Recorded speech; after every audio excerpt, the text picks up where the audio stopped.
ఓం నమ శివాయ పడిపోతారు.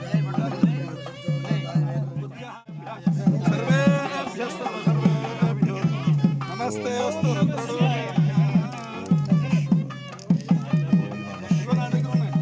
అసలు ముందు దేవాలయం వచ్చిన తర్వాత ముందు కపాలేశ్వరుని దర్శించాలి. ఈ క్షేత్ర ప్రకారం అంటే వాళ్ళు చెప్పిన కథలు మేము వెనక కపాలేశ్వరుడు అంటే మనకి లాస్ట్ మోక్షం అన్నింటి కూడా కపాలేశ్వరుడు. ఎవరికైనా కావాల్సింది అదే. ఎన్ని జీవితంలో ఎన్ని ఒడిగుట్టుకులు ఎన్ని మన కష్ట నష్టాలు ఆనందాలు అన్నీ పడినా ఫైనల్ చేంజ్ ఏం కావాల్సింది.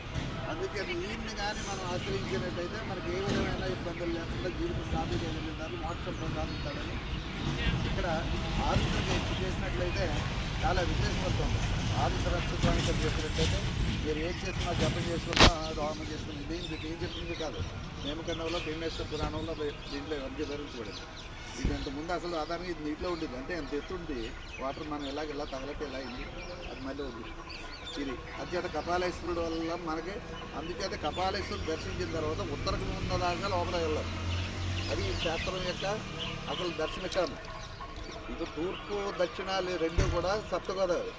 ఇవాళ మన దక్షిణోత్తరం ఉంటే సప్తగోదావరి అంటే మనం ఇవాళ ఆక్రమించేసుకుని మనం దాన్ని మామూలు రోడ్డు కింద చేసుకుని అన్నీ చేసుకున్నాం.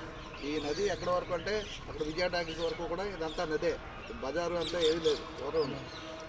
అదంతా నది అనమాట. నది ఒడ్డున వ్యాసుడు కూడా దక్షిణ దాంట్లోనే స్నానం చేశాడు రాశాడు. ఆయన పడమర గుమ్మాన్ని నుంచి వచ్చాడు, ఆ సైడ్ నుంచి. ఇది మన ఉత్తర గుమ్మాన్ని కపాలేశ్వరుని దర్శించేది. ముందు హిమవంతుని దర్శించాలి. అంటే హిమవంతుడు అంటే అక్కడ ప్రాధాన్యత కాదు. ఫస్ట్ బ్రహ్మసూత్రాల వివరంగా వెళ్తూ హిమవంతుడు మీ దర్శన క్రమంలో అది. ఇది బ్రహ్మసూత్రం కాదు కదా. ఇది బ్రహ్మసూత్రం అంటే దీన్ని అంటే వీళ్ళ ప్రతిష్ఠ చేశారు. ఇది సిద్ధులు ఋషులు వాళ్ళ దాంట్లో ఒక సిద్ధులు ప్రతిష్ఠ చేశారు. 2 లింగాలు ఉన్నాయి స్వామి. ఇది అదేం కాదు, అది మీలాంటి అది ఇదే ఒకటే లింగం.